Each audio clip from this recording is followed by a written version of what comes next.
So I know this is the 18th of the month, but since I haven't seen you, Happy New Year. I'm curious, who here has made any New Year's resolutions? Okay. Second question, who's still keeping them?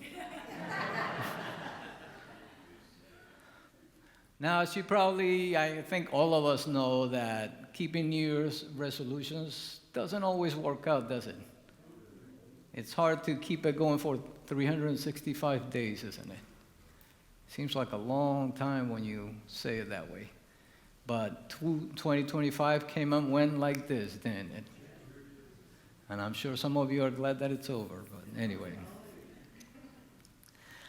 So instead of resolutions, that's why I think it's better to have intentions, right? And if you were here for the Whitestone service at the beginning, the first Sunday of this month, you kind of started with that. Because when you do that, going within and looking for a word or a phrase for yourselves, that is an intention. And that is a word or a phrase that you can keep in your mind or whenever you can think of it throughout the year and see what happens with that. So think of that as an intention for yourself. I like to think that a resolution looks outside. What can I get done? An intention looks inside. What can I be? Does that make sense to you guys? It did to me anyway when I thought of it. And I think that Carl Jung kind of agrees with me in this when he said, who looks outside dreams, who looks inside awakes. Let's say that together. Who looks outside dreams, who looks inside awakes. Feels good, doesn't it? So, how about having an intention to follow your calling this year? Now, what exactly is a calling? Well, a calling is something within you that maybe gives you passion that you think you need to do no matter what else is going on in your life. And by the same token, it becomes kind of like your purpose in life. And that's a calling. And it may come to you when you're young, or it may come to you when you're older, like it did for me. I am sure that some of you actually have had the ability, or I'm going to call it the fortune, to be able to follow your calling to some extent throughout your lives. Who feels that they have over here at any point in your life, right? I think we all have. It doesn't have to be a huge thing.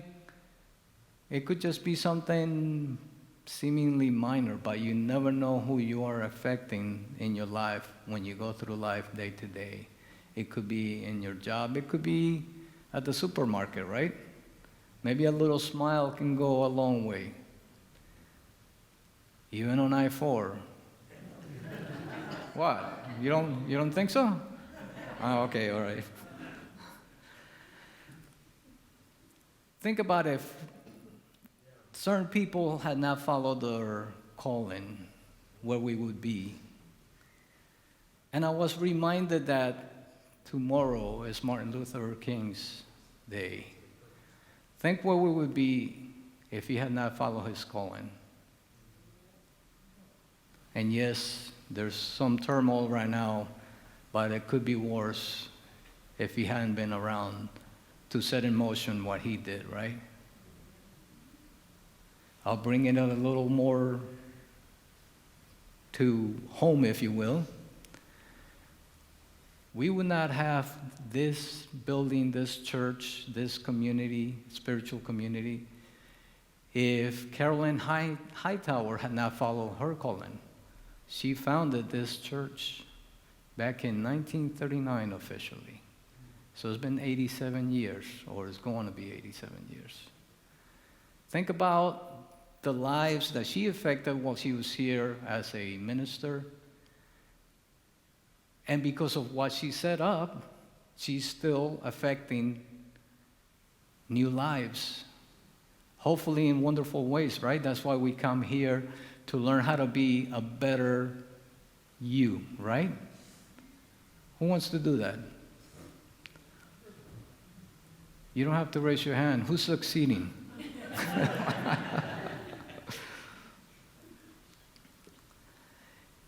Her calling came, actually she was painting. She had become a painter also. And her calling came, and it just, a voice that said to her, go out into the world and help. And that's when she got into her spiritual work and made this happen for us. Her story is a little similar to Myrtle Fillmore, our Unity co-founder. When she was young, the doctors told her that she probably wouldn't live past her young adulthood. You know how old she was when she passed away? And you wish you would get there? 101. Back in 1995. So think about that. It's not what the doctor or anybody else tells you outside, right? It's what's within you. That's what really counts. That's what gives you life. That's what the love in you is all about. So for those who feel like they have to have something huge, a huge calling, it is not about that, right? It's about what makes you feel good. If you're not sure what it is that you need to do, think about what brings you joy, what you love to do. Maybe what you do that when you start doing it, you get lost in it and you lose all track of time. I'm curious, how many of those have something that they can do right now that they lose all track of time, right? I think we all do, whether you believe it or not, in some way or another. But I want to say that it's not enough just to do what you love, right? And you've heard me and others say here, it's not just about what you want to do for yourself, but you need to be of service, right? Bring whatever it is that you love to do and see how you can share it with the world. I also want to add that, and this may sound like a contradiction, but don't look to accomplish an end result. Just look to have an impact in your life from day to day. Because life is the journey, right? Life is not the destination. Life is the journey. Think about that. So what are you doing with your life? Just consider that as I'm going here. I quoted Pablo Picasso a few months ago, and it was something similar to this, so I'd like to quote him again. He says that the meaning of life is to find your gift. The purpose of life is to give it away. So the meaning of life is to find your gift. He's talking about going within, discovering what it is your passion, what it is that you need to do. And when you find that, share it with your community, with humanity, with the world around you. I think we need to repeat that again. The meaning of life is to find your gift. The purpose of life is to give it away. I was going to sing something, but I won't.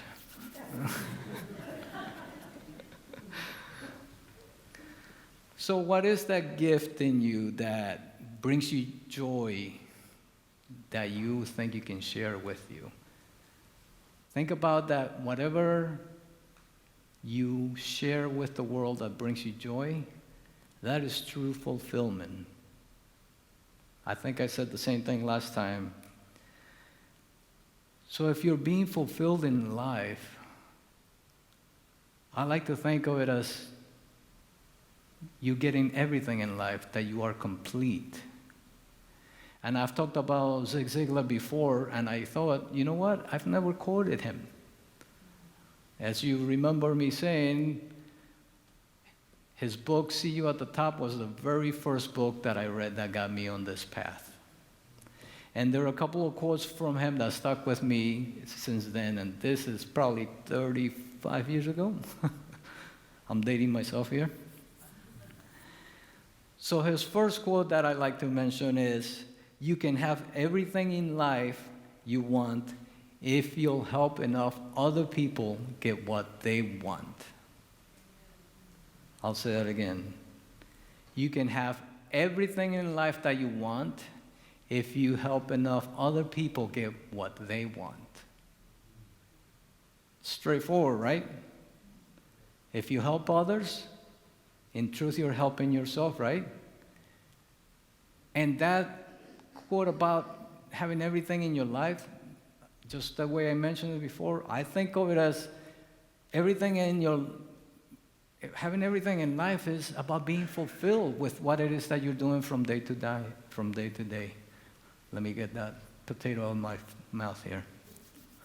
So be willing to be of service in whatever it is that you're doing.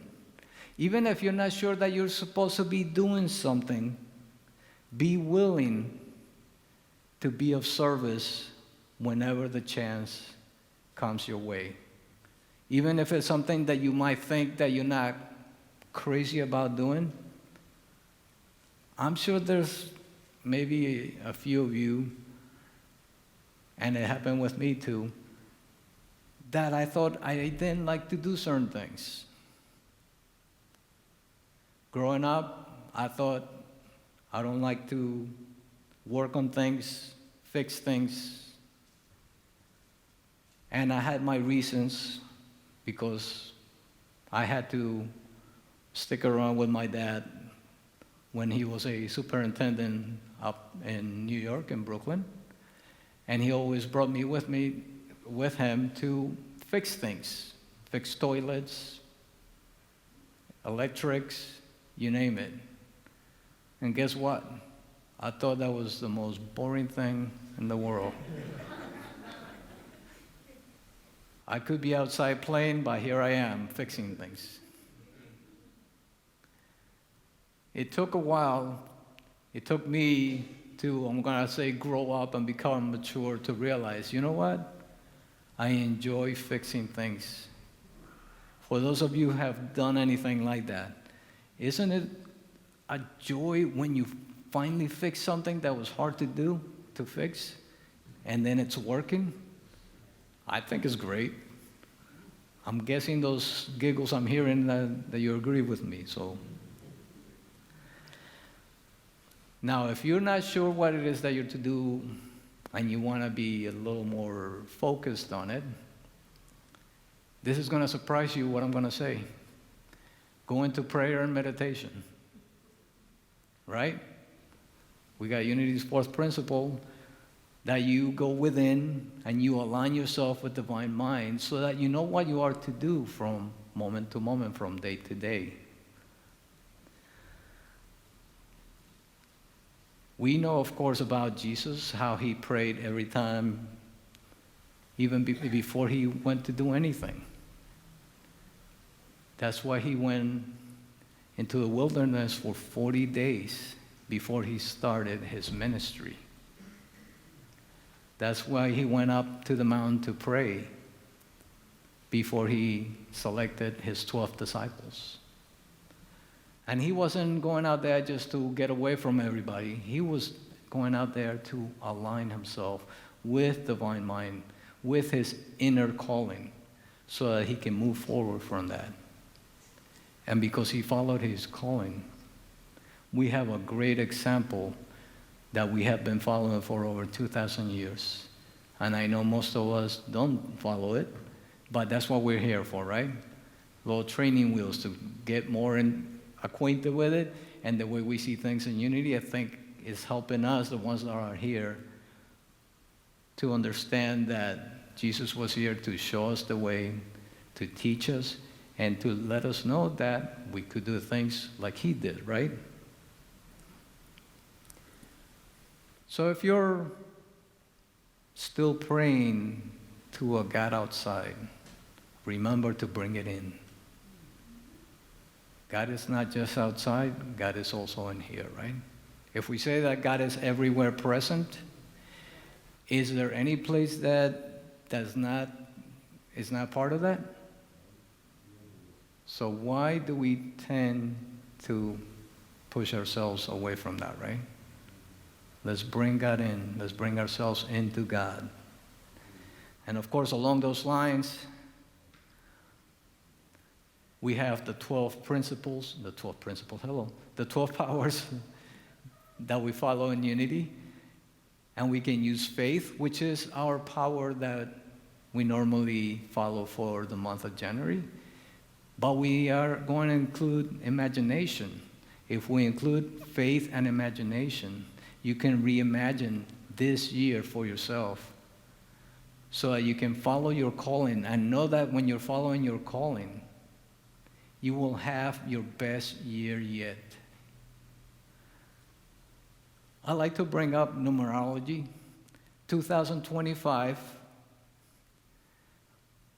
comes down to the number 9, which is a number of completion. So think of 2025 as an ending to something. And this year, it goes down to a 1, 2026. If you add each number, it goes down to 1. And 1 is about beginnings. What else is 1? About wholeness, right? About being whole. So consider that if you want to be whole, follow your calling. When you follow your calling, you are fulfilled. When you're fulfilled, you are complete. So take advantage that we're in a year of beginnings, a year of being whole. So let's be whole this year. Let's follow our calling into anything and everything that we are to do. Know that whatever comes up for you, it is for you to do, whether you think it is or not. Again, if you know your gifts, go ahead and share them, right? If you're not sure about them, go into prayer and meditation. Follow it with some faith, knowing that whatever you are putting in your mind will come your way. Have that vision in your mind that this could be your best year yet. And above all, persevere. Don't give up. Which brings me to Zig Ziglar's second quote. And he actually credits his mom for this one. And this one, because of my own doing, I guess, I took to this one more than the first one, believe it or not. Because I wanted to persevere with whatever I was doing. And it goes like this. When a job is once begun, you leave it not until it's done. And be a matter great or small, you do it well or not at all. Thank you.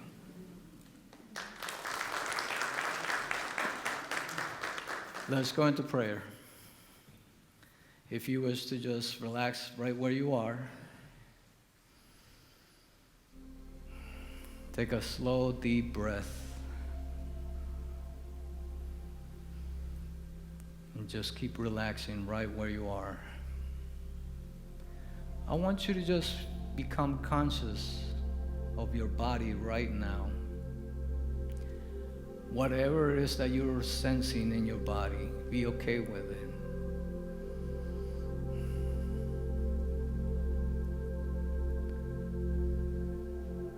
Take your awareness to your heart center.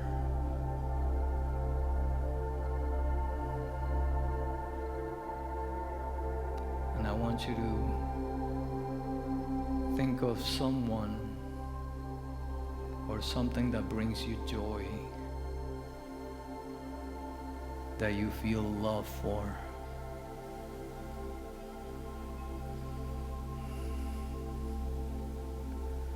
Let this feeling radiate in you right now.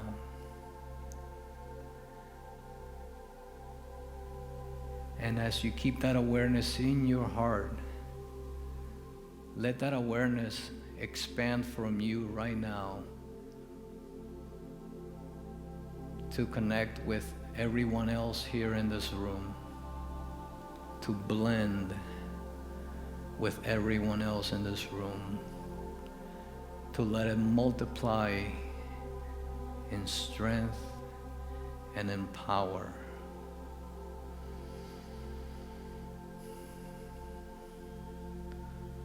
I'd like us to consider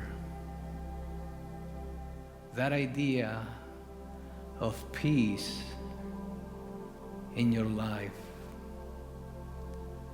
that idea of peace in your community, that idea of peace in our country,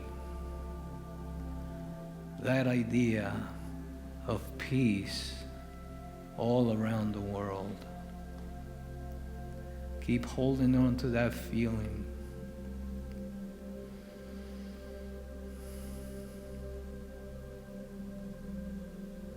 And let's go into the silence.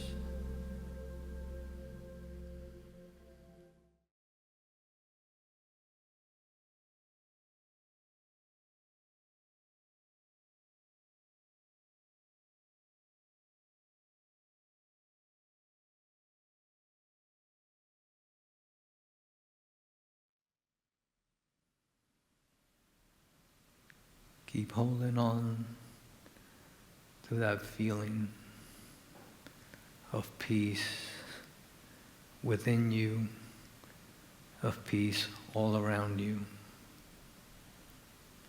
of peace all over the world.